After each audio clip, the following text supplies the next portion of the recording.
Once Human has a crazy amount of subsystems when it comes to player power. This video is designed to help you understand gear mods, where to get them, upgrade them for massive power boosts, and even how to craft perfect ones through mod conversion. This one is an advanced guide, so if you haven't seen my player power basics video, you may want to check that out first. Mods are special items that are account-wide and a long-term player progression. They are one of the highest player power increases in the game and are highly sought after. They come in multiple rarities. From weakest to strongest they are green, blue, purple, then gold. Each rarity adds an additional sub-passive that is unlocked based on the tier of gear it's being equipped into.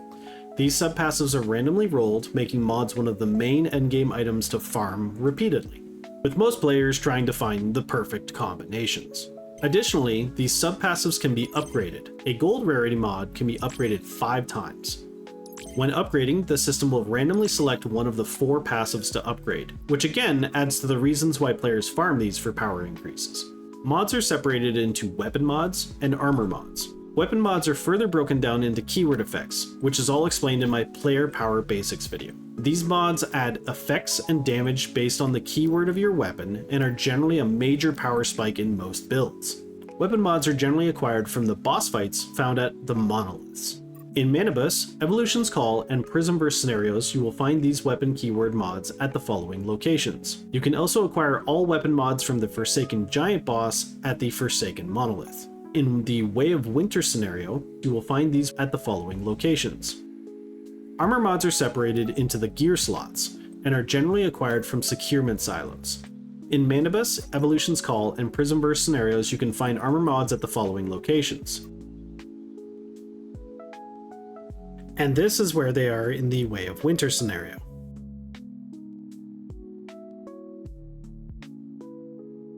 So once you've gathered a bunch of mods that you don't want, you can recycle them through a function called mod conversion. Mod conversion allows you to craft new mods from old unwanted mods and energy links. You can only use unupgraded mods for this process. To start, choose the mod that you want to craft. Then you have 6 slots to add unwanted mods to create the new mod. Take note that mods have a number on them. This is the total level of the passive sub-rolls. This is indicated by colors. White is 1 point, green is 2 points, blue is 3 points, purple is 4 points, and gold is 5 points. The higher the value, the better stats the passive will give. The higher the total level of the mods you put in, the higher the level the final mod will become as a base. At the top right under mod conversion rules, you can see the total levels required for each tier. As of recording this video, the best legendary mods that you can drop or convert are 12 points with 1 purple, 2 blue, and 1 green passive. This requires the material mods to add up to a total of 61 points. When converting your mods, you can sway the end result.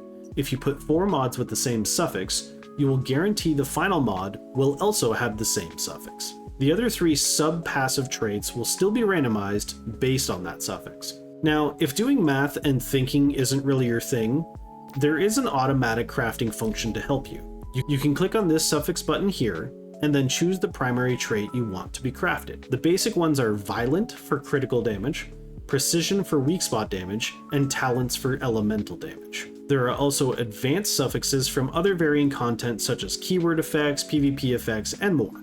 Just be careful when using this automation, as it can grab mods that you may have wanted to use.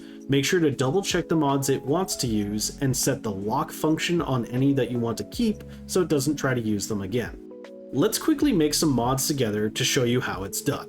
I've decided I wanted to make a little bit of a meme build. It's going to be using Unstoppable and specifically the Talents or Elemental damage. So I could go in here and I could just choose Talents and hit autofill, and this is going to basically fill it with the best stuff that it possibly can pull from. Now, the issue with that is you can see that it's at 71 total points here, and I only need 61 to guarantee a level 11 mod. So I'm kind of wasting a lot of stuff here. So what I'm going to do is I'm just going to reset that, and I'm going to do this manually for more efficiency. At the bottom left, you can click on the filter, and we can choose Talents. And now we're only seeing the items with talents on them. We're going to just choose 4 of them that we don't need and don't plan to use in the future. So you can see that I chose 4 pretty high values, so we're at 45, and we only need to go to 61 to guarantee that this will be a level 11. That means we only need a total of 16 more points to actually get up to the 61. So that means we don't have to use these high level mods. We can go all the way down and we can use level 8s. 2 level 8s will basically finish this off. So we can use the really junky ones that we've gotten throughout our adventures that we definitely don't need. And once you put both of those in, you can see that we're at 61, and up at the top right, it's guaranteeing a level 11 to 12. And because we chose 4 of them to be talents, it's guaranteeing a talent sub. So now we're going to hit this, and we're going to pray that we get what we want.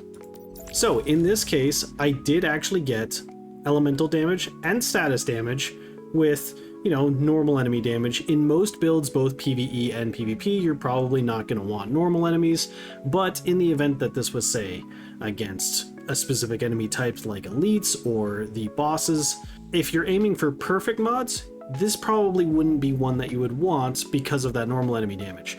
Now, if this is your first mods that you're making, this would be pretty good because it got both element and status damage, so it's a very good starting mod. So I'm going to use this just for an example. Obviously, every time you do this, it random rolls the passives, which basically means you're going to be doing this a lot to get your perfects, but if you're brand new to the game, you just need to get something usable to start. So since for the purpose of the video I've deemed this one to be usable, I'm going to go in here into the pants and find the unstoppable one that I just made, and we're going to right click on it, and now we're just going to enhance it, and we're going to really hope, especially for the sake of the video, that it goes into element damage and status damage for all 5 of these hits, but most likely that's not going to happen, and that's kind of where mod conversion comes in, where you just keep recycling. So we're getting a little bit lucky here, and one more chance. So we almost got the best kind of damage setup if that had have went into status damage, but you're not always lucky. And again, that's why you do mod conversion. You keep basically making new mods. Now, this mod is very good as a starter, but you would probably keep rolling in the future when you have more resources to be able to get something even better. An additional trick that I want to show you with mod conversion, though, is that you don't always have to aim for that 11. So a lot of people will just kind of break down all these low level ones, but the big thing is if you can get to 51 points, that will get you a level 10 to 12 specifically, so you can still have a good chance at getting the good stuff. So let's say you have some unique low level mods that you really want to get better ones of, but you're not always going to drop the high level ones. So for the purposes of the video, I'm just going to try to make a lunar mod, which is a unique to the current event that's out. This will go away in the future and will be replaced by other stuff, but same concept. So all I have to do is have 4 low-level lunar mods, and because they're low level, I'm not likely ever going to use these, so I'll just slam them in there. So because I've used all level 7s, I would need 23 points to hit level 51, essentially rapidly upgrading these. So if I have a junk level 12 and level 11 mod, I can put them in here and it's going to add up to level 51. So these ones here are crit damage and element, which basically means that I'm forcing a lunar mod, a unique mod, by having the 4 low levels and then just using some trash high level ones to force it up to a level 10. This allows you to use those low level mods to essentially create higher level ones with a chance at level 12. So let's see what we get. So as you can see, I got a level 10 mod here. So if it had have went to level 11 or 12, that would have been fantastic, but even for a lot of people, level 10s can also be usable. However, even if it's not usable for you, you now have a level 10 in that unique subtype mod that you can then use towards getting a level 11 guaranteed. So you want to utilize this method to essentially get the rare mods upgraded a lot faster by using just junk high-level mods of the things that you didn't want. You can also do this method with regular like crit damage and just regular mods if you want, but it's best utilized towards these rare mods that are hard to farm, like the unique mask mods and stuff like that. So just as a recap, your 2 main ways that you want to do this for efficiency is put a bunch of low-level mods together, combining up to a total of 51 points. This is to make level 10 minimum mods, and then you can use all your level 10s and other things to get up to 61 points to make minimum level 11 mods. The ultimate goal is to get perfect mods with the best traits. In most cases, this will be triple gold passives with 1 dead passive. If this guide helped you, make sure to share it with your friends to help them out. Here's a couple more guides to increase your power on screen now, and my entire guides playlist is on the right.